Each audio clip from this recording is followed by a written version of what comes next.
আসসালামু আলাইকুম রহমতুল্লাহি অবরাকাতুহু। সুধী দর্শক মণ্ডলী, আজকে আমাকে আপনারা একটু অন্যভাবে দেখতে পাচ্ছেন। অর্থাৎ আমি এতদিন যে ভিডিওগুলি দিয়েছি এগুলি সরাসরি আমি মক্কা, মদিনা, তায়েফ বা জেদ্দার বিভিন্ন ঐতিহাসিক স্থানে গিয়ে ঐতিহাসিক স্থানগুলি ভিডিও করে দেখাতাম। কিন্তু আজকে আমার সাথে একজন অতিথিকে আপনারা দেখতে পাচ্ছেন।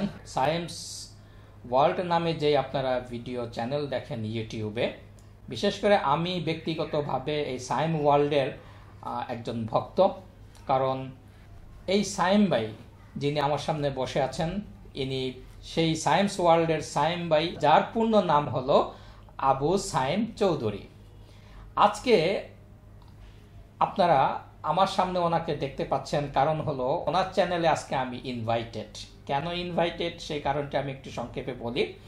কারণ এই সায়েম ভাইয়ের যে ভিডিওগুলি, এগুলি সাধারণত বিভিন্ন দেশের ঐতিহাসিক যে স্থানগুলি, ট্যুরিস্ট প্লেসগুলি উনি খুব সুন্দর করে আপনাদের সামনে বর্ণনা করেন। বিশেষ করে আমি যখন কিছুদিন আগে ইন্ডিয়া যাই, তখন আমি বিভিন্ন ভিডিওগুলি দেখি, তখন ওনার ভিডিওর সাথে আমি আর অন্য কোনো ভিডিওর যখন কম্পেয়ারে যাই, দেখলাম যে উনি সুনির্দিষ্টভাবে একদম পার্ট বাই পার্ট বলে দিচ্ছেন কোথায় টিকিট করব, কোথায় হোটেল করব, কিভাবে থাকব, কতদিন থাকব, ভাড়া কত পড়বে, কি সমস্যা হতে পারে, কোথায় কি পারমিশন নিতে হবে, ডিটেলস উনি ওনার সায়েন্স ওয়ার্ল্ডের ভিডিওগুলিতে আপনারা গেলে দেখতে পারবেন। আশা করি আপনাদেরও ভালো লাগবে। তবে আজকে আমি ওনার এই স্টুডিওতে আসার উদ্দেশ্য একটাই, যে উনি ওনার ভিডিওর গত পর্ব থেকে একটি পর্ব চালু করেছেন, যে ট্যুর বিষয়ক আড্ডা। অর্থাৎ উনি যেখানে যান নাই, আরেকজন যেখানে গিয়েছেন, দুজনে মিলে উনি একটি ট্যুর আড্ডা করেন। সেই আড্ডাতেই উনি বিভিন্ন বিষয় তুলে আনার চেষ্টা করছেন, বিভিন্ন সারা বিশ্বের যত ট্যুরিস্ট প্লেস রয়েছে। সেরকমই ওনার আগ্রহ যে আমার কাছ থেকে উনি মক্কা মদিনার ট্যুরিস্ট স্পটগুলি উনি জানতে চাচ্ছেন, এবং বিশেষ করে মুসলমানদের যে ধর্মীয় ব্যাপারটা ওমরা এবং হজ, এই ওমরাতে বা হজে বা মক্কা মদিনায় একজন ট্যুরিস্ট, একজন হজযাত্রী কিভাবে যাবেন, কোথায় থাকবেন, মূলত এই কারণেই এই সায়েম ভাইয়ের আমন্ত্রণে আজকে আমি এসেছি। তো দর্শক, চলুন এবার আমি সায়েম ভাইয়ের কাছ থেকে এই বাকি কথা বা প্রশ্নগুলি শুনে আসি। আসসালামু আলাইকুম। তো আমার ব্যাপারে মনে হয় একটু বেশি বলে ফেলেছে আমাদের মাকারিম ভাই। তো যাই হোক, আমার চ্যানেলে যাওয়ার আমন্ত্রণ রইল। তো আমরা মূল আলোচনায় চলে আসি, আর ইন্ট্রো পার্টে আর বেশিক্ষণ আমরা দীর্ঘায়িত করব না। আমি আসলে বেশ কিছু প্রশ্ন লিখে নিয়ে আসছি, যেটা আমি মাকারিম ভাইয়ের কাছে প্রশ্ন জিজ্ঞেস করব, যে এই রিলেটেড বা এই যে হজ বা ওমরা, আজকে মেনলি আমরা ওমরা নিয়ে কথা বলবো। তো ওমরাতে যাওয়ার আগে আমাদের যে প্রিপারেশন বা যে টাইপের মনে যে টাইপের প্রশ্ন চলে আসে, সেইগুলো নিয়ে আজকে আমরা কথা বলবো। তো আমি পুরো কয়েকটা পেজ আসলে লিখে নিয়ে আসছি, সবগুলো প্রশ্ন আমরা পর্যায়ক্রমে মাকারিম ভাইয়ের কাছ থেকে শুনবো। বেশ লম্বা প্রস্তুতি মনে হচ্ছে। হ্যাঁ, লম্বা মানে কি, আমার তো মনে হচ্ছে 1 2 3 4 পৃষ্ঠার মতো প্রায়। হ্যাঁ, না, অনেক প্রশ্নের মুখোমুখি আপনারা একটু ধৈর্য সহকারে শুনবেন। আর যদি আপনাদের নিয়তে থাকে যে উমরা করতে যাবেন, বা অনেকেই হয়তো করে ফেলেছেন এর মধ্যে আলহামদুলিল্লাহ, তো এই জিনিসগুলো আশা করি অনেক উপকারে আসবে। আর চেষ্টা করবেন আপনাদের ফেসবুক পেজগুলোতেও এই ভিডিওটা অন্তত শেয়ার করার। নিয়ত থাকবে মানুষের উপকার করা, এইটাই, আর কিছু না। আপনি যদি অন্যকে উপকার করার উদ্দেশ্যে শেয়ার করেন, তাহলে আপনি যেমন উপকৃত হবেন বা সওয়াবের ভাগিদার হবেন, আমিও ইনশাল্লাহ, মাকারিম ভাই আছেন বা আমাদের আজকের স্টুডিওতে যারা যারা হেল্প করছেন, সবাই ইনশাল্লাহ উপকৃত হব, সওয়াবের ভাগিদার হব। তো আমরা মূল আলোচনায় চলে যাই। তাহলে মাকারিম ভাই, আমরা শুরু করি। জি হ্যাঁ, বিসমিল্লাহির রহমানির রহিম। প্রথম প্রশ্ন হচ্ছে যে আসলে আমরা যে উমরা করতে যাই, এটার কোনো স্পেসিফিক টাইম আছে কিনা, যে আমাদের বছরের এই সময় আসলে যাওয়া উচিত, বা যাওয়ার কোনো রেস্ট্রিকশন আছে কিনা? জি, অবশ্যই আছে। প্রথমে আমি একটু ধর্মীয় দিকটা একটু বলি। বিশেষ করে 9 জিলহজ থেকে 13 জিলহজ পর্যন্ত কেউ উমরা করতে পারবে না। আচ্ছা, এটা হলো ধর্মীয় মাসালাগত দিক থেকে বাধা। তো এরপরে হজ যখন শেষ হবে, মহরম মাস থেকেই মূলত সৌদি কর্তৃপক্ষ এই উমরা ভিসা ওপেন করে দেয়। আচ্ছা, অর্থাৎ প্রতি বছর যখন আমরা হজ করে ফিরে আসি, তারপর থেকেই উমরা প্রসেস শুরু হয়ে যায়, এবং রমজান পর্যন্ত যেতে পারবেন। আচ্ছা, অর্থাৎ মহরম থেকে শুরু হয়ে রমজানের আগ পর্যন্ত, রমজান শুরুর আগ রমজান পর্যন্ত আপনি যেতে পারবেন। রমজান পর্যন্ত বলতে কি রমজান মাসেও কি আমরা যেতে পুরো পারি? মাসটা করতে পারবেন এবং রমজানের পরেও আপনি আরো 5-7 দিন 10 দিন থাকতে পারবেন। আচ্ছা আচ্ছা।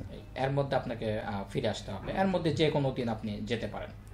আচ্ছা, তাহলে আমরা ইয়ের দিকে চলে যাই, প্রসেসিং এর দিকে চলে যাই, যে আমরা কি আসলে হজের ক্ষেত্রে যেটা দেখি যে এজেন্সি ছাড়া আসলে আমরা মনে হয় যেতে পারি না, বা যাই হোক, তা ওমরাতে এরকম কোনো রেস্ট্রিকশন আছে কিনা যে আমাকে এজেন্সি ধরেই যেতে হবে নাকি আমি পার্সোনালি অ্যারেঞ্জ করেও যেতে পারি? জি, এটা খুবই সুন্দর একটি প্রশ্ন। যেমন অন্যান্য দেশে ইচ্ছা করলে আপনি ব্যক্তিগতভাবেই ভিসা করে টিকিট করে যেতে পারেন, কিন্তু ওমরার ক্ষেত্রে এই সুযোগটা নেই। আমাকে অবশ্যই বাংলাদেশের কোনো একটা এজেন্সি বলতে আবার যে কোনো একটা এজেন্সিতে গেলেই হবে না, সেই এজেন্সি আমাদের বাংলাদেশ সরকার কর্তৃক লাইসেন্স প্রাপ্ত কিনা, বাংলাদেশের যে হজ অ্যাসোসিয়েশন আছে হাব, তাদের অনুমোদিত কিনা, এবং সরকার প্রতি বছর হজের পরে ওমরার বৈধ এজেন্সির তালিকা প্রকাশ করে। আচ্ছা আচ্ছা, তাই সেটি আপনি বাংলাদেশের যে সরকারি হজ মিনিস্ট্রির ইয়াতে হজ ধর্ম মন্ত্রণালয়ে হজের উপর একটি ওয়েবসাইট আছে, hoj.gov.bd, মানে হজ hajj.gov.bd। রাইট। আমরা লিংকটা, এটা লিংক আমরা ভিডিও ডেসক্রিপশন সেকশনে দিয়ে দিচ্ছি, আপনারা পরে দেখে নেবেন কাইন্ডলি। এই ইয়েতে দেখবেন হজের পরে যখন সাপোজ যদি আমরা হজ করে ফিরে আসি, কথার কথা মুহররম মাসের মাঝামাঝি, তো আপনি শেষের দিকেই দেখবেন যে এই সরকার এই তালিকাটা প্রকাশ করছে যে কোন কোন বৈধ। প্রতি বছর এটা প্রতি বছর আপডেট হচ্ছে, কারণ অনেক এজেন্সি ডিফল্ট হয়ে যায় বিভিন্ন কারণে, বা অনেক এজেন্সি বন্ধ হয়ে যায়। তো সেই ক্ষেত্রে এই ক্ষেত্রে আপনি একটু সবচেয়ে ভালো হয় যে আপনি পুরানা কোনো একজন হাজির সহযোগিতা নিবেন। এটা আপনার আত্মীয়, এখন তো মোটামুটি আমাদের বাংলাদেশে বেশ প্রচুর লোক যাচ্ছে, আত্মীয় স্বজন বন্ধু বান্ধব আপনি পাবেন, তাদের পরামর্শ অবশ্যই আপনি নিয়ে যে কোনো একটা এজেন্সির সাথে যোগাযোগ করতে হবে। আচ্ছা আচ্ছা। আর এই ক্ষেত্রে যদি আমি বলি যে কোনো প্রি রেজিস্ট্রেশনের দরকার আছে কিনা? না, এই প্রি রেজিস্ট্রেশন টার্মটা এটা বাংলাদেশে গত 3 বছর যাবত এটা নতুন, এবং এটা শুধু হজের সময় লাগে। ওমরার সময় ওই যে বললাম, আপনি জাস্ট পাসপোর্টটা করবেন, করে আপনি যদি এজেন্সির সাথে যোগাযোগ করেন, তাদের সাথে আপনি একটা নির্দিষ্ট প্যাকেজ নিয়ে কথা বলে তাদেরকে আপনি 7 দিন বা 10 দিন টাইম দিলে আপনাকে ওরা টিকিট করে পাঠিয়ে দিতে পারবে। এর জন্য পূর্বের কোনো লম্বা প্রস্তুতি দরকার নেই। আচ্ছা আচ্ছা, মানে সরকারি কোনো সাইট থেকে রেজিস্ট্রেশনের দরকার নেই আমাদের আসলে। তাহলে ওমরা করতে গেলে আসলে আমাদের প্রথমেই যেটা করতে হবে, আমাদের ফার্স্টলি যদি এক্সপেরিয়েন্সড কেউ পাই, তার কাছে একটা প্রিলিমিনারি নলেজ নিয়ে তারপর যে কোনো একটা এজেন্সির কাছে আমরা চলে যাব, অবশ্যই অথরাইজড বা কোনো, এবং তার নামটা এটা সবচেয়ে আরো ভালো হয় আপনি যদি ওই ওনার অফিসে যেই বলেন যে ভাই আপনার কম্পিউটারে আমাকে একটু আপনাদের লিস্টে একটু নামটা একটু দেখিয়ে দেন, এটা হলে আপনার জন্য একদম ইজি হয়ে যাবে। কারণ এটা অনেকে তো সবাই তো আর অনলাইনে যাওয়ার অভিজ্ঞতাটা হয়তো নাও থাকতে পারে। এটা ঠিক, এটা একটা ভালো কথা বলেছেন যে আমরা তো আসলে অনলাইনে সবাই অভ্যস্ত না, এটা ওনারা করবে, দেখাবে। ওনাদের প্রত্যেকটা এজেন্সিতে অনলাইন কম্পিউটার আছে ওনার, কারণ এখন বেশিরভাগ সিস্টেমই সব অনলাইন সিস্টেম হয়ে যাচ্ছে। এবং এই যে ভিসাটা আপনি পাবেন, এখানে কিন্তু আপনি পাসপোর্টে কিন্তু কোনো স্ট্যাম্পিং ভিসা থাকবে না। আচ্ছা, আপনারা দৃশ্যমান কোনো ভিসা দেখবেন না। আচ্ছা, এটা মানে ই ভিসা ওনারা ওই অনলাইনের ওই ই ভিসার একটা কম্পিউটার প্রিন্ট দিবেন। আচ্ছা, তো মূলত এখন সবই অনলাইন ভিত্তিক হয়ে যাচ্ছে। পুরা সৌদি কর্তৃপক্ষ এখন টোটাল হজটাকেই ওরা ই সিস্টেম নিয়ে নিচ্ছে, এবং ওনাদের টার্গেট আগামী 20 সালের পরে ম্যানুয়ালি ওনারা কিছুই করবে না। খুবই ভালো একটা উদ্যোগ।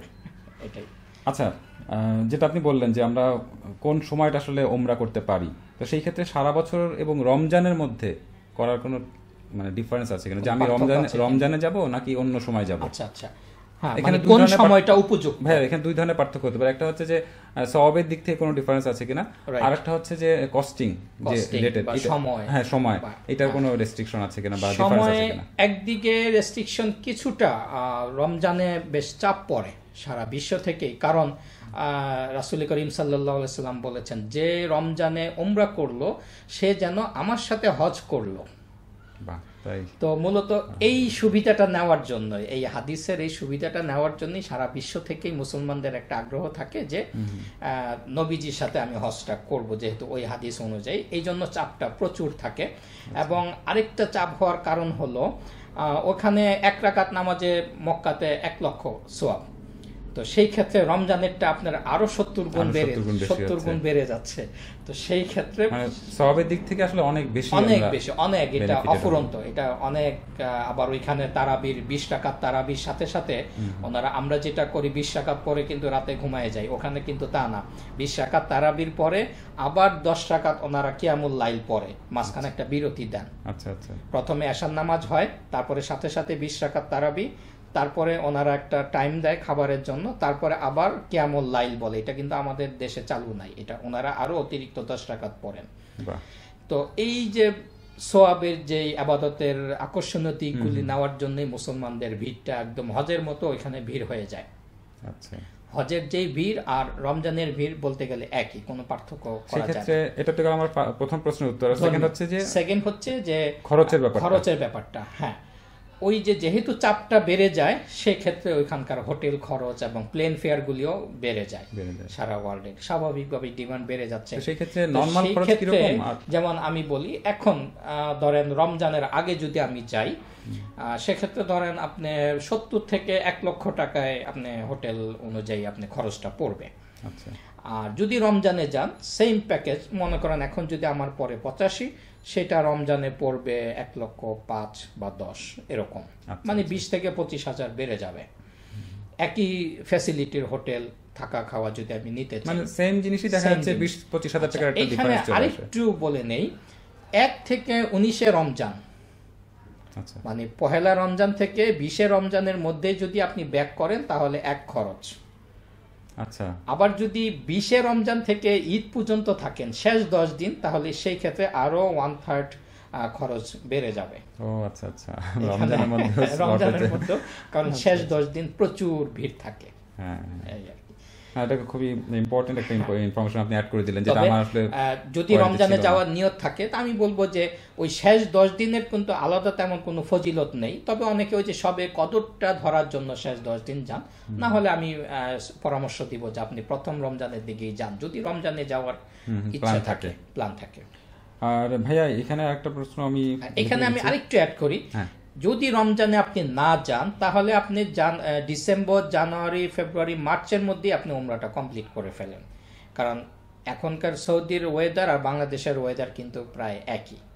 বাংলাদেশে এখন যে পরিমাণ গরম পড়ছে এই এপ্রিল মাসে, সৌদিতেও কিন্তু গরম। তা আমি বলবো যে একটু ঠান্ডা ঠান্ডায় যদি আপনি উমরাটা করেন, বেশ আরাম হবে। ও আচ্ছা আচ্ছা, এটা খুব ভালো একটা ইনফরমেশন দিয়েছেন, যেহেতু এখানে একটু গরম সবসময় কম বেশিই থাকে। আচ্ছা, বয়সের কোনো ডিফারেন্স আছে কিনা? যে ডিফারেন্স বলতে রেস্ট্রিকশন আছে কিনা, যে বয়স বেশি হয়ে গেলে যাওয়া যাবে না? বা খুব সুন্দর একটা প্রশ্ন। এটা মাঝখানে রেস্ট্রিকশন ঠিক বলা যাবে না। গত কয়েক বছর আগে ওইখানে একটি ভাইরাস দেখা দেয়, সার্স ভাইরাসের কারণে। তো ওখানে একটি প্রশ্ন আসছে যে 70 বা 75 বা 80 বছরের বৃদ্ধদের জন্য একটা রেস্ট্রিকশন ছিল যে ওনাদেরকে বেশি অ্যাটাক করে। তো ডাইরেক্ট কোনো বাধা নেই যাওয়ার জন্য। তো ওইটা হয়তো স্বাস্থ্যগত কারণে ওই বছর একটু এটা সবসময়ের জন্য না। আচ্ছা আচ্ছা, তাহলে খুব ভালো। আর বাচ্চাদের, মনে করেন আমার 5 বছরের একটা ছেলে আছে, এখন আমরা হাজবেন্ড ওয়াইফ যেতে চাচ্ছি, সেক্ষেত্রে বাচ্চার নেওয়ার কোনো রেস্ট্রিকশন বা নিয়ম আছে কিনা কোনো আলাদা? হ্যাঁ, নিতে পারবেন। বাচ্চা আপনি ইচ্ছা করলে যে কোনো বয়সের বাচ্চা, যে কোনো 2 দিন বয়সের বাচ্চাও নিতে পারবেন, কোনো বাধা নেই। সেক্ষেত্রে খরচ কি, যদি 3 জনই আমরা টোটাল বাচ্চা সহ 3 জনেরই কি সেম খরচ দিতে হবে? খরচ এখানে আমি একটু বলে নেই, যেহেতু ওমরার সময় এয়ারলাইন্সগুলি আপনার ইন্টারন্যাশনাল রুলসটা ফলো করে। অর্থাৎ ইন্টারন্যাশনাল রুলসে আছে যে 2 বছরের নিচে যদি হয় বাচ্চার বয়স, তাহলে আপনাকে 25% দিতে হবে, 75% আপনি মাফ পাবেন প্লেন ফেয়ার। যেমন আমার প্লেন ফেয়ার যদি 10,000 টাকা হয়, তাহলে আমাকে মাত্র 2,500 টাকা দিতে হবে প্লেন ফেয়ার বাবদ, নাকি? জি, 2,500 টাকা ওই ছোট বাচ্চা দিতে হবে। হ্যাঁ। আর যদি 2 থেকে 12 বছর হয়, তাহলে 75% দিতে হবে। আচ্ছা, তাহলে সেক্ষেত্রে আপনাকে 7,500 টাকা দিতে হবে। ঠিক আছে। আর যদি 12 বছরের উপরে হয়, তাহলে পুরাই দিতে হবে।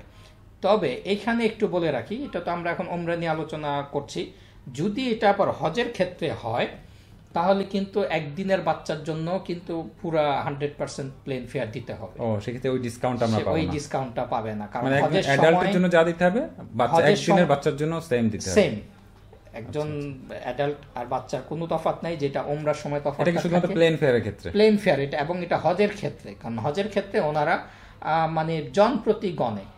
ওই জন কি, ওই নামটা কি 1 বছরের বাচ্চা নাকি 90 বছর, ওইটা দেখবে না, বুঝতে পেরেছি। ওনারা দেখবে নাম, ওই নামের এগেনস্টে আপনাকে পুরা প্লেন ফেয়ার দিতে হবে, এই একটা বাধা আছে আর কি।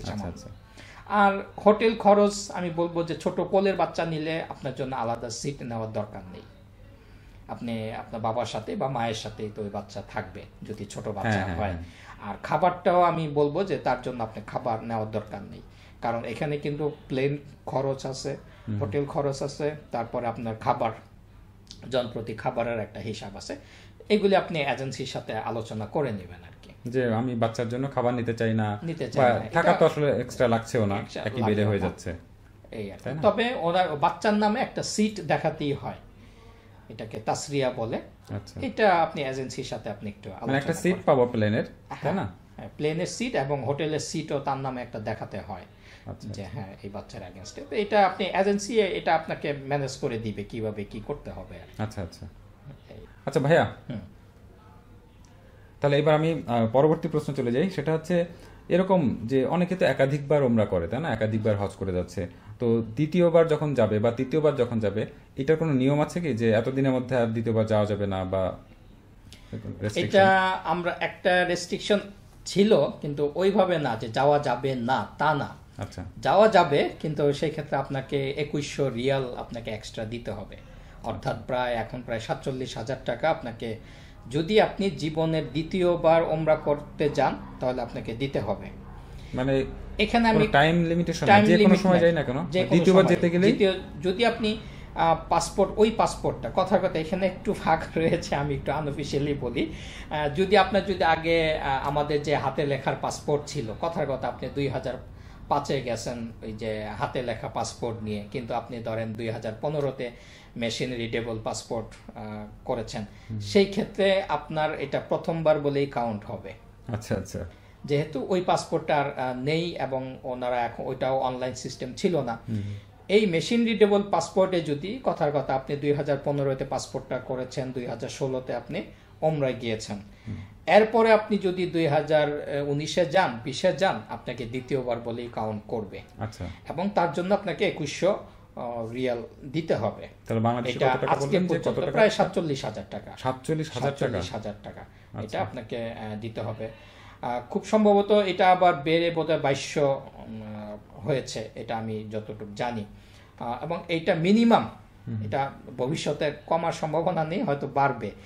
আর এখানে আরেকটা জিনিস আছে, কথার কথা আপনি 2015-তে ওমরায় গিয়েছেন, কিন্তু 2019-এ আপনি হজে যেতে চাচ্ছেন, সেই ক্ষেত্রে হজের জন্য কিন্তু আপনি প্রথমবার। আচ্ছা, মানে হজের সাথে আসলে উমরাকে মিক্স করছে না, হজের হিসাব হজের সাথে, কথার কথা 20 সালে আবার আপনি ওমরা যাবেন, সেই ক্ষেত্রে আপনার 15 সালের ওমরাটা কাউন্ট করবে এবং আপনাকে ওই ফিটা দিতে হবে। আচ্ছা, আবার 21 সালে আপনি হজে যাচ্ছেন, যেহেতু আপনি 19-এ হজ করেছেন, 21-এ হজে যাবেন, সেই ক্ষেত্রে ওই হজটা দ্বিতীয় হজ কাউন্ট হবে এবং আপনাকে ওই ফিটা দিতে হবে। আচ্ছা, মানে এই ফিটা কি ওমরা এবং হজ দুই ক্ষেত্রেই আসলে অ্যাপ্লিকেবল এবং সেম চার্জটা সেম? Charge same. আচ্ছা আচ্ছা। আর এই যে আমরা যাওয়ার আগে সৌদি আরবে তো অবশ্যই ভিসা নিতে হচ্ছে, ভিসার মেয়াদ সাধারণত কতদিন দেয়? আচ্ছা, এই ওমরার পারমিশনটা থাকে 30 দিনের, কিন্তু ওনারা নির্দিষ্ট করে দিবে 14 দিনের জন্য আপনি থাকতে পারবেন।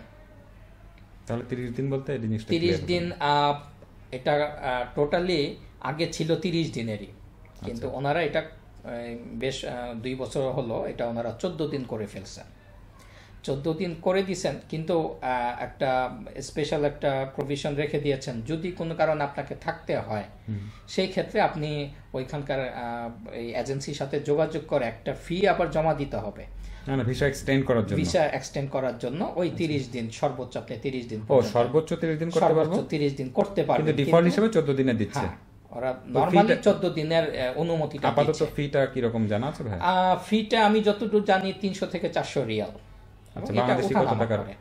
বাংলাদেশি টাকা এখানে মনে রাখবেন যে 100 রিয়ালে বাংলাদেশি 22 টাকা করে মিনিমাম, তো এখন সরকারি হিসাবে 23 টাকা করে যাচ্ছে আর কি, মানে এই মুহূর্তে আর কি এই যাচ্ছে। মুহূর্তে এটা তো ভ্যারি করে, এটা ভ্যারি অবশ্যই করবে, তবে স্বাভাবিক। 22-এর কম না আর কি, যে 100 রিয়ালে আপনাকে 2200 টাকা আর কি সোজা হিসাব।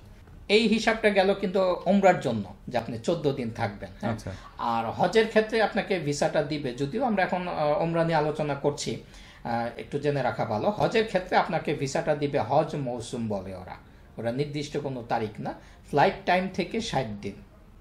ও আচ্ছা আচ্ছা, যেদিন আমি ফ্লাই করব ওই দিন সেদিন থেকে থেকে 60 ওনারা দিন। 60 দিন কাউন্ট করে আর কি, এটা আচ্ছা, হজ আচ্ছা। মৌসুম বলে আর কি। আর উমরার ক্ষেত্রে? ওমরার ক্ষেত্রে ওই যে 14 যেটা দিন, বললেন যে 14 দিন 14 দিনের মধ্যে আপনাকে ব্যাক করতে হবে। আর কোনো কারণে এক্সটেন্ড করতে হলে আপনাকে আবার একটা ফি জমা দিয়ে তারপর পারমিশন অ্যাপ্রুভ আর করা। এমনি নরমালি হজ করতে আসলে, মানে হজ না, উমরা করতে আসলে কতদিন সময় লাগে? আচ্ছা, নরমালি উমরা করতে মূলত ঠিক যে ধর্মীয় কাজটা, এটা করতে আপনার 3 থেকে 4 ঘন্টা লাগবে। আচ্ছা আচ্ছা। যদি মক্কায় পৌঁছানোর পর আর কি, তার আগে জার্নিটা যদি বাদ দেই, কেউ যদি আজকে দুপুরে আপনি মক্কায় পৌঁছে যান, আপনি বিকালের মধ্যে উমরা করে ইচ্ছা করলে রাতের বেলাও ব্যাক করতে পারেন, অনেকেই করে। তাই? অনেকেই আচ্ছা। করে কিভাবে, যে সাপোজ লন্ডন যাচ্ছে, আমেরিকা যাচ্ছে, মাঝখানে একদিন উনি ট্রানজিট নিয়ে নিল, আচ্ছা একদিনের ট্রানজিট নিয়ে জেদ্দা থেকে মক্কায় চলে যান, গিয়ে উমরা করেন, আবার হয়তো উনি মদিনায় গিয়ে নবীজিকে সালাম দিয়ে উনি চলে গেলেন, জাস্ট একদিন 24 ঘন্টা। আচ্ছা। তো মিনিমাম আপনি এতটুকু থাকলেও হয়। তবে যেহেতু ওমরা পারপাসে যাচ্ছেন, অনেকে একাধিকবার ওমরা করেন, 3টা 4টা ওইখানে, যে তো মিনিমাম আমি সাজেস্ট করি যে কমপক্ষে 3 থেকে 4 দিন আপনাকে থাকলে ভালো হবে। এবং সাথে এখানে আরেকটি প্রশ্ন আসে যে ওইখানে ঐতিহাসিক যে সুন্দর সুন্দর স্থানগুলি আছে দেখার মতো, জানার মতো, আচ্ছা। এবং দোয়া কবুলের জায়গা অনেকগুলি রয়েছে এই কাবা ছাড়াও, যেমন সাফা পাহাড়, মারোয়া পাহাড়, জবলে নূর, গারে হেরা, বিভিন্ন স্পট আছে দোয়া কবুলের স্থান। তো সবগুলি আপনি কাভার করে আসতে মোটামুটি 3 থেকে 4 দিন সময় হলে সময় নিয়ে যাওয়া উচিত। যাওয়া উচিত। আচ্ছা আচ্ছা। এইবার যদি ভাইয়া, এটা মোটামুটি গেল, এবার পরের প্রশ্ন চলে আসে, সেটা হচ্ছে এয়ারলাইন্সের কথা যদি যাই, যে এখানে কয়টা এয়ারলাইন্স আসলে আপাতত যাচ্ছে, বা এখানে প্রাইসের কি ভেরিয়েশন কতটুকু আসলে একটা এয়ারলাইন্স থেকে আর একটা, আনুমানিক একটা, এটা তো ভ্যারি করতেই পারে। যে এটা ভ্যারি করে, তবে এয়ারলাইন্সের চুজ করার ক্ষেত্রে আমি যেটা বলবো, এখানে 2 ধরনের ক্যাটাগরিটা মূলত এইভাবে, যে একটা ডিরেক্ট যাচ্ছে ঢাকা টু জেদ্দা, আচ্ছা। আর 2টা ফ্লাইট যায় ঢাকা টু জেদ্দা, যেটা আমাদের বাংলাদেশের, মানে 2টা ফ্লাইট বলতে নাকি 2টা এয়ারলাইন্স? 2টা এয়ারলাইন্স আমাদের ঢাকা থেকে ঢাকা টু জেদ্দা বাংলাদেশ বিমান 1 নাম্বার। 2 নাম্বারে যাচ্ছে সৌদিয়া, যে সৌদিয়া এয়ারলাইন্স, এটা ঢাকা টু জেদ্দা। আর এরপরে আপনার অনেক এয়ারলাইন্স আছে, সেগুলো সবই ট্রানজিট। সেগুলি সবই ট্রানজিট। যেই দেশে যদি আপনি সাপোজ ইন্ডিয়ান ইয়ার চুজ করেন, তাহলে ওরা ইন্ডিয়ার কোনো একটা দিল্লি বা বোম্বেতে ট্রানজিট দিবে, এমিরেটস হলে এমিরেট, দুবাইতে ট্রানজিট দিবে, কুয়েতের হলে কুয়েতে দিবে, কাতার হলে দোহা, ওনারা 3, 4, 5, 6 ঘন্টা ট্রানজিট দিয়ে তারপরে ওইখান থেকে কানেক্টিং জেদ্দা দিবে। আচ্ছা। তো এই ক্ষেত্রে আমি প্রেফার করব, যদি আপনার সাথে ফ্যামিলি থাকে বা বাচ্চা থাকে বা বয়স্ক লোক থাকে, সেক্ষেত্রে আমি বলবো যে আপনি ডিরেক্ট ফ্লাইটটাই নেন, বাংলাদেশ বিমান অথবা সাউথ, মানে ট্রানজিটটা অ্যাভয়েড করতে বলছেন? ট্রানজিটটা অ্যাভয়েড করে, মানে করা উচিত, যেহেতু করা ট্রানজিটে উচিত। একটা ঝামেলা তো অবশ্যই থাকে, তাই না? ঝামেলা থাকে। আর এই ক্ষেত্রে ওমরার ক্ষেত্রে এখানে আমি আরেকটা বলবো, যে আপনি এখানে আপনার যেহেতু ডাইরেক্ট যাচ্ছেন একটা ধর্মীয় কাজে, আপনার এহরামের একটা বিষয় চলে আসতেছে কিন্তু, আচ্ছা। যে হয়তো আপনি একটু পরে হয়তো প্রশ্ন আসতে পারে যে এহরামটা লেখা আছে। থেকে বাঁধবেন, যেহেতু আমরা এখন ওমরা নিয়ে আলোচনা করছি, যে এহরামের বিষয়। তো এহরামটা আমি পরামর্শ দিব যে আপনি ঢাকা থেকেই আপনি বেঁধে যাবেন। এটা যেহেতু মিকাতের আগে বাঁধতে হয়, মিকাতের আগে ওয়াজিব, তো কোন কারণে যদি আপনি মিকাতের এরিয়া ক্রস করে ফেলেন প্লেনে, যদি আপনি টায়ার থাকেন, ঘুমিয়ে যান বা বুঝতে না পারেন, সেক্ষেত্রে কিন্তু আপনাকে একটা খাসি কোরবানি, মানে ওই এলাকাটা আসলে আমি ফ্লাইটে থাকা অবস্থায় ওই এলাকায় ইন করি, ল্যান্ড করার 35 মিনিট আগে পাইলট আপনাকে হয়তো ওনারা ঘোষণা দিবে, আচ্ছা, যে আমরা 5 মিনিট পরে মিকাত অতিক্রম করছি, আপনারা যারা এহরাম বাঁধতে পারেন। তো সেইটা যদি আপনি কোনো কারণে মিস করেন এবং ক্রস করে 1 মিনিটও চলে যান, সেক্ষেত্রে কিন্তু আপনাকে কাফারা দিতে হবে। তো এই ক্ষেত্রে আমি একদম 100% সাবধান থাকার জন্য আমি ব্যক্তিগতভাবে আমরা যেটা সাজেশন দিয়ে থাকি, আমি বিশেষ করে হজ ট্রেনিংগুলোতে, যে আপনারা ঢাকার বাসা থেকেই সুন্দরভাবে আপনি ঠান্ডা মাথায় এহরামের কাপড়টা পরে নিয়ত করে তারপর আপনি একবারে বাসা থেকে পরে আমি এয়ারপোর্টে চলে গেলাম। হ্যাঁ, তো সেই ক্ষেত্রে আপনার ডাইরেক্ট ফ্লাইট হলে আপনার এই একটা সুবিধা। হ্যাঁ, এটা ঠিক অবশ্য। আর ভাইয়া, প্লেন ফেয়ারের খরচের কথা যেহেতু বললামই, আচ্ছা খরচের কথা আরেকটু বলি, যে আমি যদি একটু প্রায়োরিটি সেট করি যে এই এয়ারলাইন্সের কস্টিংটা আসলে অনেক বেশি, তারপরে সেকেন্ড মানে একটু কম খরচ এটাতে, এইভাবে যদি আমি একটু সাজাই। এইভাবে যদি আমি বলি তাহলে সাউদিয়াতে সবচেয়ে বেশি। আচ্ছা, তারপরে কথা ধরেন যদি সাউদিয়াতে হয় 55,000, বাংলাদেশ বিমানে হবে হয়তো 52,000, আচ্ছা 2 থেকে 3,000 টাকা খুব বেশি কম, difference বেশি একটা আসলে। ডিফারেন্স না। আর যদি আমি অন্য ক্যারিয়ারে যাই, থার্ড ক্যারিয়ারে যাই যেগুলিতে ট্রানজিট Transit আছে, আছে। সেই ক্ষেত্রে আপনার এটা 8-9,000, 10,000 টাকা পর্যন্ত ডিফার করতে পারে, মানে আরো কমে যাবে। আরো কমে যাবে। আচ্ছা আচ্ছা। সৌদিয়া যদি হয় 55, কাতার বা কুয়েত যে কোনো একটা এয়ারলাইন্স হতে পারে 45, আচ্ছা, 46। মানে খরচের দিকে যদি আমি তাকাতে চাই তাহলে আমি ট্রানজিট নিতে পারি। ট্রানজিট নিতে পারেন। আচ্ছা, আর এমনি একটা উমরা কমপ্লিট করতে আনুমানিক কিরকম খরচ পড়ে টোটাল? আমার যে আমি উমরা করতে নিয়ত করলাম, হ্যাঁ আমার এত টাকার একটা খরচের কথা আমার মাথায় রাখতে হবে, যে পুরো প্যাকেজ নিয়ে আমার এত টাকা পড়তে পারে, সেটা আনুমানিক কিরকম?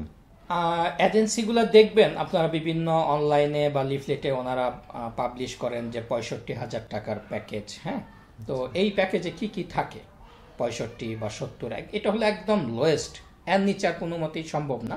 আচ্ছা তার মাঝে কি কি থাকে? হ্যাঁ, এই ভিসা একটা কস্ট আছে, ভিসা ফি, তারপরে প্লেন ফেয়ার এবং হোটেল, এই তিনটা জিনিস থাকবে না। একদম লোয়েস্ট যে প্যাকেজটা দেখবেন সেটাতে খাবারটা থাকবে না।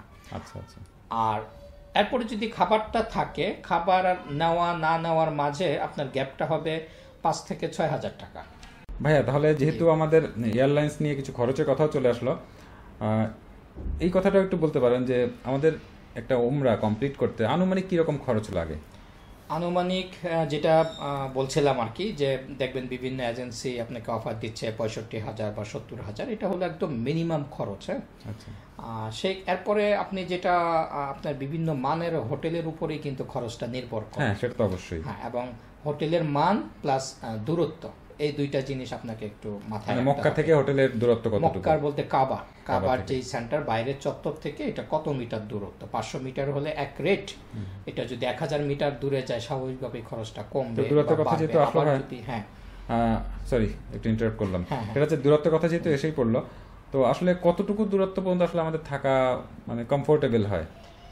যদি একদম মানে ডিজেবল বলতে যে অনেকেই হুইল চেয়ার নিয়ে যান, বা দেখা গেছে যে 70-80 বছর বয়সের লোক নিয়ে যাচ্ছেন, বাবা মা নিয়ে যাচ্ছেন, সেই ক্ষেত্রে আমি বলবো যে একদম কাছাকাছি আপনি যে হোটেলটা ওয়াকিং ডিস্টেন্স যদি আপনার 3 থেকে 4 মিনিটের হয় আপনার জন্য সুবিধা হবে। আর আপনারা যদি ইয়াং আমরা যারা আছি তারা যদি যাই, তাহলে আমি বলবো আপনি 8-9 মিনিট লাগে এরকম দূরত্ব আপনি থাকতে পারেন।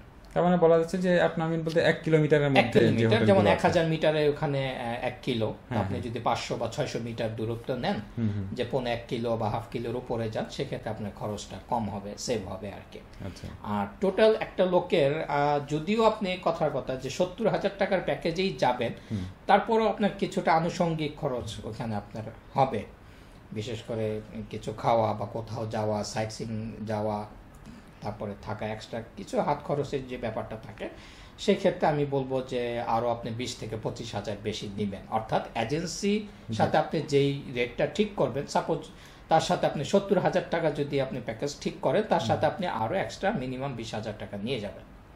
আচ্ছা, এই যে আপনি বললেন যে সর্বনিম্ন দেখা যায় যে 65 নিচে আসলে আমরা প্যাকেজ পাই না, তো এই প্যাকেজের কস্ট আসলে মেইনলি কিসের উপর ডিপেন্ড করে? যে এটা মেইনলি নির্ভর করবে ওই যে এয়ারলাইন্স, শুধু এয়ারলাইন্স বা এয়ারলাইন্স এক নাম্বার, যেহেতু এয়ারলাইন্স। ঢাকা থেকে আগে আমি এয়ারলাইন্সের টিকিটটা কাটা লাগবে, সেই ক্ষেত্রে 8 থেকে 9,000 টাকা এয়ারলাইন্সের কারণেই ডিফার হয়ে যাবে। আচ্ছা আচ্ছা, তারপরে ওইখানে যাওয়ার পর আসতেছে হোটেল। হোটেলটা কি মানের দিচ্ছে এবং কতটুক দূরত্বে দিচ্ছে। যেমন একই দূরত্বে 500 মিটার দূরত্বে আপনি একটা 3 স্টার হোটেলও আছে, আবার নর্মাল হোটেলও আছে।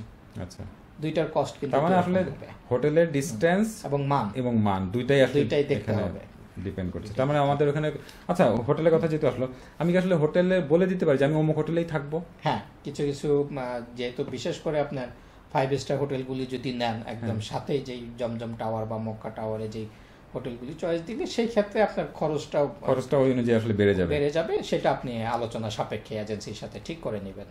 আচ্ছা, আর আমি যে প্যাকেজেই যাই না কেন, এক্সপেন্সিভ হোক বা নর্মাল রেটে হোক, তো এই যে হোটেলে আমরা থাকবো, এই হোটেলে কি শেয়ার্ড রুম হয়? নাকি আমার খুব জন্য সুন্দর পার্সোনাল? একটা প্রশ্ন করছেন। আচ্ছা। যেমন প্যাকেজ ডিক্লেয়ার করেন ওনারা 70,000 টাকা, হ্যাঁ, হ্যাঁ, এটা কিন্তু শেয়ার ড্রম মিনিমাম 4 জনের। আর এই ক্ষেত্রে যদি এখন মনে করেন যে আপনি এবং কেউ গেল, হাজব্যান্ড ওয়াইফ, আপনারা দুজন এক রুমে থাকবেন, সেক্ষেত্রে কিন্তু ওই যে বাকি 2টা সিট খালি যাচ্ছে সেটার ফেয়ারও আপনাকে দিতে ও হবে। আচ্ছা আচ্ছা। সেই ক্ষেত্রে 70,000-এরটা কমপক্ষে 90,000 টাকা হয়ে যাবে ওই হোটেলের জন্য? ওই 2টা সিটের কারণে, বা আরো 15 থেকে 20,000 টাকা মিনিমাম ডিফার করবে। আচ্ছা আচ্ছা। এখানে একটা সুন্দর একটা প্রশ্ন করেছেন। আচ্ছা, আমার এখানে লেখা নেই কিন্তু এরকম একটা প্রশ্ন চলে আসলো। মনে করেন আমরা হাজবেন্ড ওয়াইফ যাচ্ছি, জি, আমি পুরুষদের সাথে শেয়ার হিসেবে থাকবো, আমার ওয়াইফ মহিলাদের সাথে, সেটাও সম্ভব না? সেটাই করে, সেটাই করে না, সাধারণত মানে খরচটা সেটাই কমানোর করে, জন্য ওইটাই খরচটা করে। কমানোর জন্য সেটাই করে। এবং এজেন্সি ওই যে প্যাকেজ যখন ঘোষণা করে ওনারা 4 জন বা 8 জন করে নেন।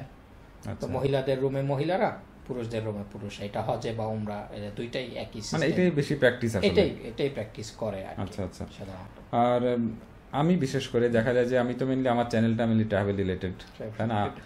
এখনো পর্যন্ত আসলে উমরা করার সৌভাগ্য হয়ে ওঠেনি, ইনশাল্লাহ যাব ইনশাআল্লাহ। এখন সেই ক্ষেত্রে যেহেতু আমি ট্রাভেল করে করে বেড়াই, সেক্ষেত্রে বিভিন্ন দেশে যাওয়া শুরু করেছি। দেখা যায় আসলে যেখানেই যাই না কেন, মানে বাংলাদেশের বাইরে বিশেষ করে, যে হালাল হারাম ফুড নিয়ে আমার একটা প্রশ্ন চলে আসে। আমি কি যে হোটেলে খাচ্ছি এটা কি হালাল নাকি হারাম ফুড?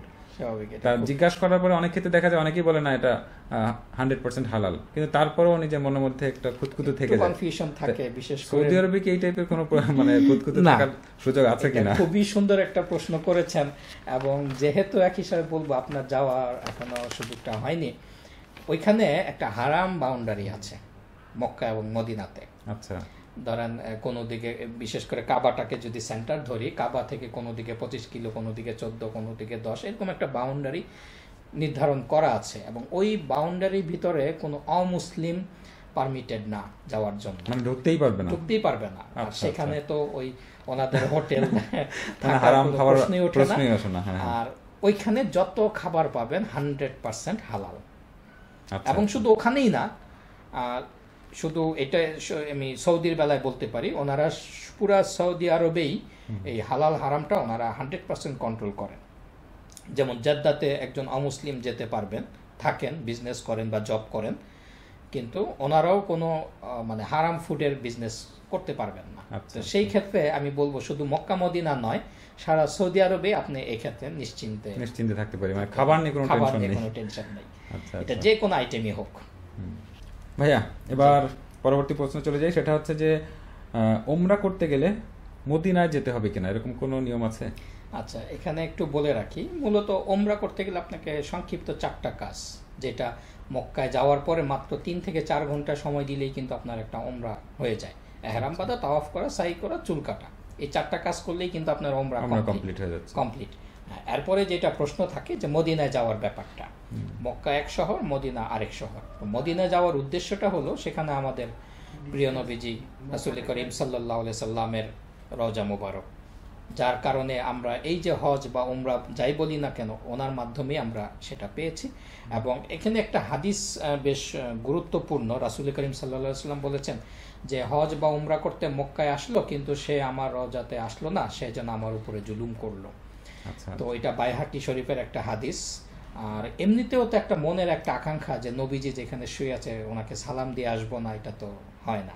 তো এই ক্ষেত্রে আপনি কমপক্ষে 2 ঘন্টার জন্য যদিও আপনি মদিনায় যান, তাতেও আপনার ওই যে সালাম দেওয়ার ওয়াজিবটা আপনার আদায় হয়ে যাবে।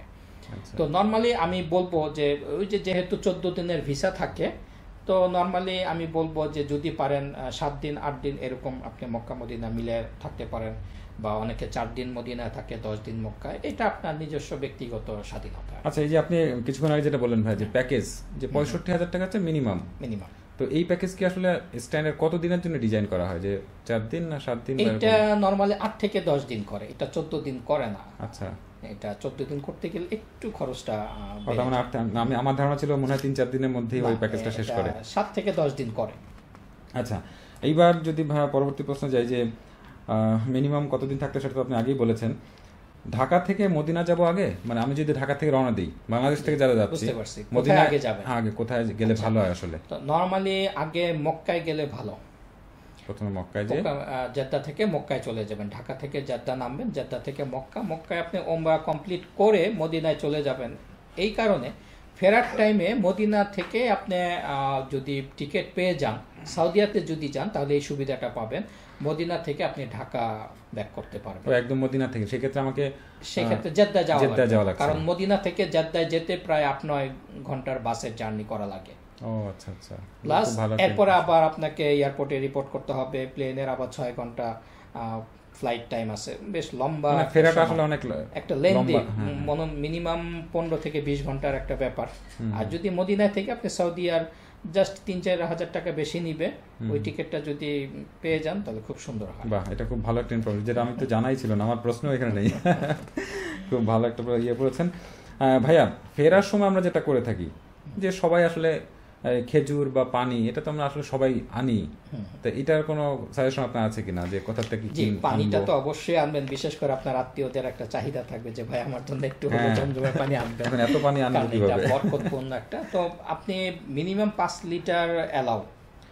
এখানে কিন্তু আরেকটা আমি বলে রাখি, নর্মাল যে লাগেজের রুলস অনুযায়ী কিন্তু আপনি টোটালি 30 কেজি পাবেন, হ্যাঁ, কিন্তু এখানে জমজমের পানিটা কিন্তু ওনারা এই ওজনের বাইরে। আচ্ছা আচ্ছা, এখানে একটা সুবিধা আছে, তার মানে 30 কেজি পরেও আমি আরো 5 লিটার পানি আনতে পারবেন। যদি বেশি আনতে চাই সেক্ষেত্রে? বেশি আনতে নরমালি দিবেন না, তো সেক্ষেত্রে আপনাকে বিশেষ পারমিশন যদি ওনারা অ্যালাউ করেন, সেক্ষেত্রে আপনি আনতে পারেন আর কি। আচ্ছা। আর খেজুরটা আমি বলবো যে খেজুরের, মদিনা হচ্ছে খেজুরের শহর, 104 রকমের খেজুর পাওয়া যায় মদিনাতে। মদিনার নামও 104টা এবং খেজুরও পাওয়া যায় 104টা। আচ্ছা আচ্ছা। সেই ক্ষেত্রে আমি বলবো যে খেজুর মানে হরেক রকমের মজাদার খেজুর আপনি মদিনা থেকেই আপনি কেনাকাটাটা করবেন। আপনি তো এই পর্যন্ত 16 বার হজ করে আসছেন আলহামদুলিল্লাহ, তাই না? তো এই 16 বার যে আপনি আসছেন, নিশ্চয়ই পানি বা খেজুর নিয়ে আসছেন, কোন খেজুরটা আপনার কাছে বেশি ভালো মনে হচ্ছে, না এটাই আমার বারবার আনতে ইচ্ছা করে, বা আমার আত্মীয় স্বজন এটাকেই মনে বেশি মিস করে? এক নাম্বার যদি আমি এখানে একটা খেজুর আছে, আজোয়া খেজুর। আচ্ছা। এটা দেখতে অনেকটা কয়লার মতো কালো, এটা নবীজের গাছ হাতে লাগানো মোজেজার একটা খেজুর বলে। এটা হার্টের জন্য খুব ভালো, এটা হার্টের জন্য বিশেষ করে এটা ওই যে ব্লকটা খুব কাজ করে। এই খেজুরটা আপনি অল্প করে হলেও আনবেন, ঠিক আছে, যদি অসুস্থ বা বাসার বয়স্কদের জন্য। আর এমনি যেটা আমরা মরিয়ম খেজুর, মাজদুল খেজুর, আর একটা আছে সুক্কারি খেজুর, যেটা আমি প্রতি বছর নিয়ে আসি। এবং সুক্কারিটা মজার ব্যাপার হলে এটা আপনি ফ্রিজে রাখতে পারবেন, ডিপ ফ্রিজে রেখে দিলে 1-2 বছর আপনার থাকবে সুন্দর এটা। আচ্ছা আচ্ছা, যেটা আমি সব সময় নিয়ে আসি, তো এটা আপনি মদিনাতে অ্যাভেলেবল, মদিনাতে আপনি আনবেন। ভাইয়া এবার আমি অনেকটা বলা যায় যে আমার যেটা স্বভাব, আপনার চ্যানেলের বিষয়, হ্যাঁ, আমরা উমরার তো অনেক কিছু জেনে ফেলেছি আলহামদুলিল্লাহ। এখন যেটা করবো সেটা হচ্ছে উমরার পাশাপাশি যে মক্কা মদিনা বা আরো সৌদি আরবের যে ঐতিহাসিক যে জায়গাগুলো আছে, এগুলো সম্পর্কে আপনি কিছু বলবেন যে এগুলো আমাদের অবশ্যই ঘুরে আসলে আরো বেশি ভালো লাগবে? জি জি, অবশ্যই। যেমন আপনি 14 দিনের ভিসা পাচ্ছেন, অর্থাৎ 14 দিন থাকবেন এখানে। আমি যদি সাপোজ আমি মক্কায় 8 দিন থাকি, মদিনায় 7 দিন থাকি, আপনি ওইভাবে ভাগ করে নেবেন অর্ধেক অর্ধেক। ওই যে বললাম ওমরা করতে 3 থেকে 4 ঘন্টা লাগবে।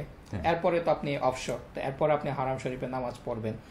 এখানে অবশ্যই আপনি ঐতিহাসিক জায়গাগুলি, অর্থাৎ ইসলামের যে ঐতিহাসিক জায়গাগুলি, সেগুলো আপনি অবশ্যই দেখবেন। আপনি এমন কিছু জায়গার নাম বলেন যেগুলো আমাদের মিস করা উচিত না, যেমন মক্কার, মদিনা, এরকম আলাদা আলাদা যদি বলেন। যেমন একদম কাবা প্রাঙ্গণে আমি ধরি, হ্যাঁ, আমার ভিডিওগুলি যেগুলো আপনি দেখেছেন যে আমি ঐতিহাসিক স্থানগুলি নিয়ে কিন্তু ভিডিওগুলি, আপনার তো অলরেডি মানে মক্কা মদিনার কোনো জায়গা বাকি নাই, মানে আপনি ভিডিও করেন নাই, কারণ আপনার চ্যানেলে যেটা দেখেছি যে প্রায় ম্যাক্সিমাম জায়গা আপনি কভার করেছেন, যদিও আমি জানি না কতটুকু কভার করেছেন, আপনি ভালো বলতে পারবেন। আর তেমন নেই, হ্যাঁ, সেগুলো তো অবশ্যই আপনারা ওনার চ্যানেলগুলো দেখতে পারবেন। তো তারপরও আমি আমার এই ভিডিওর জন্য যেটা বলতে যাচ্ছি, সংক্ষেপে আমি নামগুলি, হ্যাঁ নামগুলো অন্তত বলে যান। যেমন একদম এবং আপনি যে নামগুলো বলবেন আমার মনে হয় সবকিছু নিয়ে আপনার ভিডিও অলরেডি আছে, সবগুলি নিয়ে ভিডিও আছে। আমি যতগুলি দর্শক মণ্ডলী, আমি যতগুলি এখন নাম বলতেছি সবগুলি নিয়ে আমার ডিটেইলস ভিডিও আছে।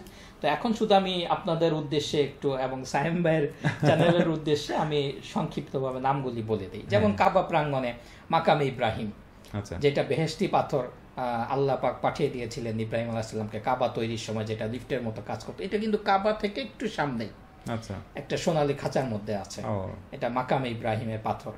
তারপরে সাফা পাহাড়, মারওয়া পাহাড়, এটা তো এমনিই যাবে। তারপরেও এটা ওই যে মা হাজেরা পানির জন্য দৌড়িয়েছিলেন। তারপরে আরেকটু কাছেই যদি আমি কাবা প্রাঙ্গণ থেকে বের হয়ে যাই, বা কাবা প্রাঙ্গণের ভিতরেই আরেকটা জিনিস আছে, জমজম কূপ, যেটা অনেকের আগ্রহ থাকে, বা আপনারা, আমি বুঝতে পারছি আপনার মনের মধ্যে হয়তো প্রশ্নটা আসবে যে একটু আগে জমজম কূপের পানির কথা বললেন। সেই জমজম কূপটা কিন্তু এখন দেখা যায় না ফিজিক্যালি। এটা এখন ওই যে মাকাম ইব্রাহিমের একটু বাম পাশে, এটা বেসমেন্টে চলে গেছে।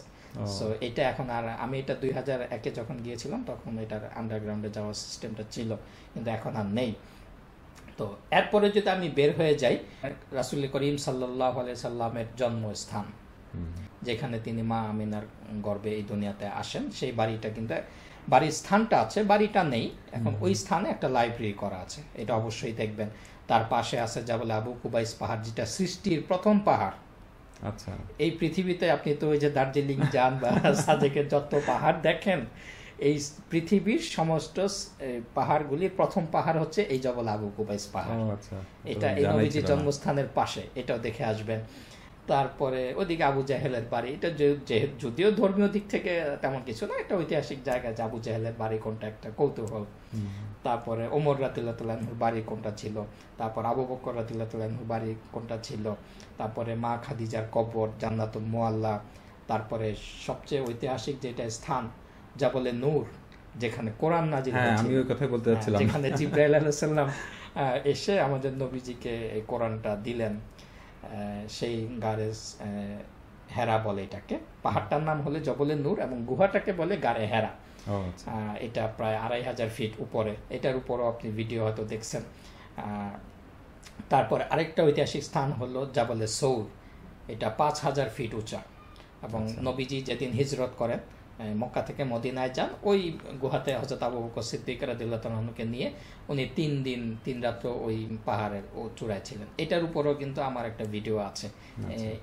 দর্শক মণ্ডলী, আমি এই ভিডিওগুলি, এই সাইম ভাইয়ের এই ভিডিওর নিচে ডেসক্রিপশন বক্সে আমি লিঙ্কগুলি দিয়ে দিব, তো সেখানে যেতে পারেন। এই হলো মক্কার মোটামুটি আপনার ঐতিহাসিক। আর মদিনা যদি চলে যাই, জায়গার নামগুলো যদি বলে দেন। মদিনায় যদি আমি যাই, রওজা মুবারকটা আছেই, তার পাশেই মসজিদে গামামা, মসজিদে আলী, তারপরে বীরেহা, তারপরে সাকিফায়ে বনি সায়েদা, তারপরে জান্নাতুল মুআল্লা, এগুলি কিন্তু এই মসজিদে নববীর হাঁটা পথে। এগুলি হাঁটা পথে। এরপরে যদি একটু দূরত্বে যাই, গাড়ি পথে যাই আমি, ওইখানে আপনি যদি হজের সময় যান তাহলে আপনি ওই যে বাসে এজেন্সি নিয়ে যাবে। আর এখানে আর একটু যোগ করে নেই, আপনি সাইট সিইং গুলি কি আপনি নিজে করবেন নাকি এজেন্সির মাধ্যমে করবেন? এটা কিন্তু আমার লেখা আছে অলরেডি, কারণ হচ্ছে আমি আপনার স্পটগুলো শোনার পর যেটা করতে যাচ্ছিলাম, যে এগুলো কি আমার ওই প্যাকেজের মধ্যেই পড়ে যাবে, এটা আপনি আলোচনা করে নেবেন। এটা নরমালি 65,000 টাকার প্যাকেজে হলে এটা দিবে না। কারণ তাদেরও তো একটা কস্টিং এর ব্যাপার আছে, এটা দিবে না। তবে এই ক্ষেত্রে আপনি আলোচনা করে নেবেন যে হ্যাঁ, সাইট সিইং আপনার অ্যারেঞ্জ করে দিলে আপনার কত খরচটা বাড়ছে। এটা বেশি একটা খরচ যাবে না আলাদা।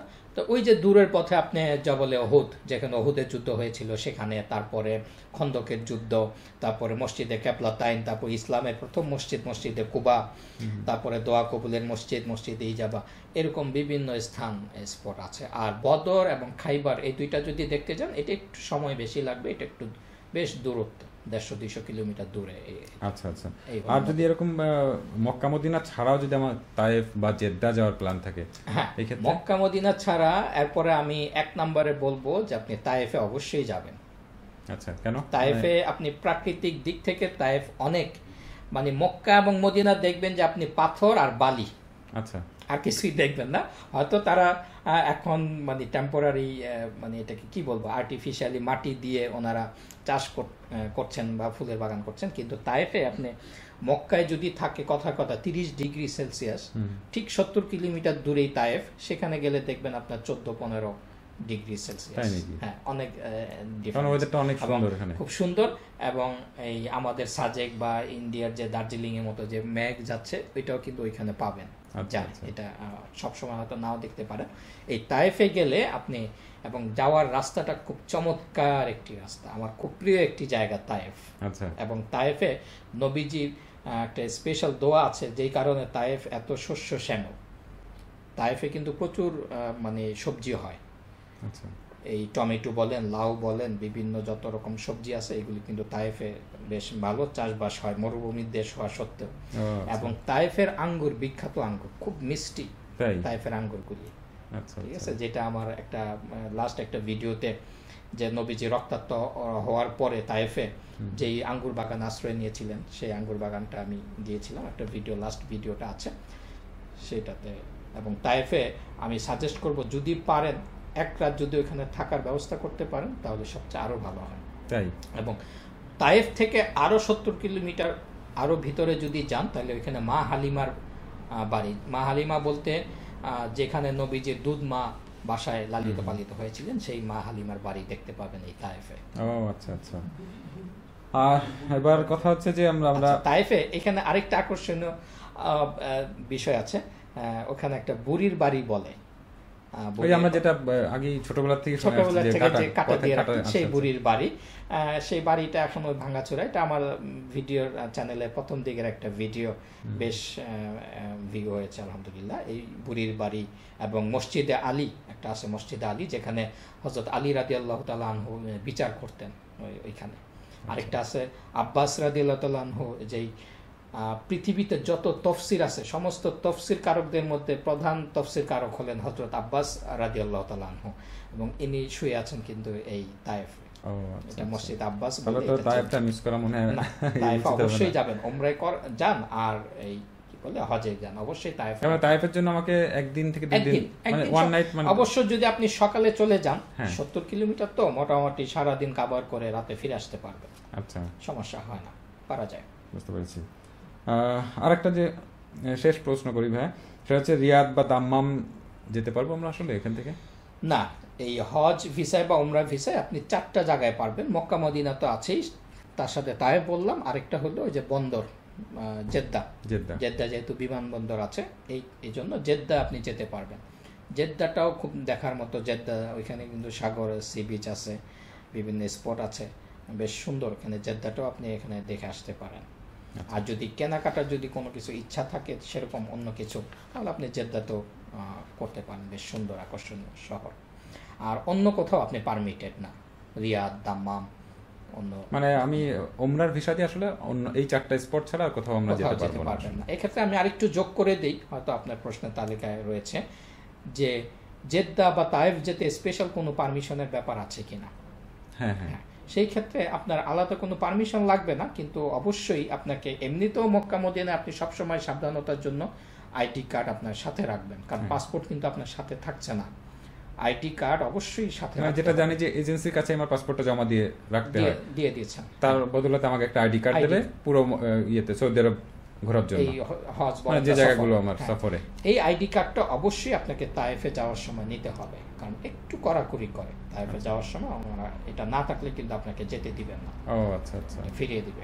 আসলে আইডি কার্ডটা সবসময় মনে সাথে রাখাটাই বেটার, তাই না? রাখতে হবে। তো মাকারিম ভাই, আমার প্রশ্নের তালিকা তো প্রায় শেষ কি আসলে পুরোটাই শেষ হয়ে গেছে। তো খুবই ভালো লাগলো যে আপনি আমার সায়েন্স ওয়ার্ল্ডে এসে অনেকক্ষণ সময় দিলেন এবং যথেষ্ট ইনফরমেটিভ কি বলে কথাগুলো বললেন, খুব ভালো লাগলো। এখন আপনার দর্শকদের সামনে যদি আপনার কিছু বলার থাকে বলতে পারেন, বলে আমরা শেষ করি। দর্শক মন্ডলী, এতক্ষণ আপনারা অনেক আলোচনাই শুনলেন। উনিও একজন নতুন হজ যাত্রী হিসাবে বা উমরা যাত্রী হিসাবে ওনার মনে যত প্রশ্ন আসছে উনি করেছেন। তারপরেও যদি আপনাদের কোনো প্রশ্ন থাকে যে উমরা সম্পর্কিত বা হজ সম্পর্কিত, আমার এই কমেন্ট বক্সে। আর এখানে আমি আরেকটি তথ্য দিয়ে রাখি, এই ভিডিওটা শুধু আমার চ্যানেলেই আপনারা দেখছেন না, এটা কিন্তু এই যে বিখ্যাত সায়েন্স ওয়ার্ল্ড যে চ্যানেলটা আছে, ওনার চ্যানেলেও কিন্তু পাশাপাশি আপনারা এই ভিডিওটা পাবেন। কারণ আমাদের উদ্দেশ্য হলো যে একজন লোক যেন কিভাবে ওমরা করতে যাবে, যেহেতু উনিও ট্যুরিস্ট, ইনফরমেটিভ ভিডিও তৈরি করেন, আমিও সেটা করি। তো এই ভিডিও ইনশাল্লাহ ওনার চ্যানেলেও পাবেন। আর আমি বলবো যে, কারণ নবীজি বলেছেন যে হাদিসে রয়েছে যে দেশ ভ্রমণ করা সুন্নত, দেখাটা একটি উত্তম, এবং জ্ঞান অর্জন করতে হলে দেশ বিদেশ ঘুরতে হবে। তো সেই ক্ষেত্রেই কিন্তু আমি সায়েন্স ওয়ার্ল্ডের ভিডিওগুলি দেখি, এবং ওনার ভিডিওগুলি যথেষ্ট ইনফরমেটিভ এবং কার্যকর একটি ভিডিও। ইনশাল্লাহ ওনার চ্যানেলও আপনারা ভিজিট করবেন, দেখার আমন্ত্রণ রইল।